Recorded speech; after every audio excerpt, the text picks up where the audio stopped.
भावंड भावना संस्थापितो ऐसा युगे युगे स्मरणीय सर्वदा माता पिता सदा शिवभूपतो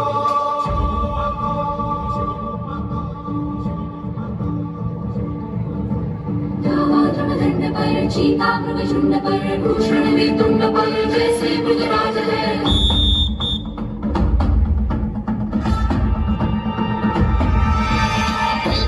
अंश पर कंस पर धूमलिच्छ वंश पर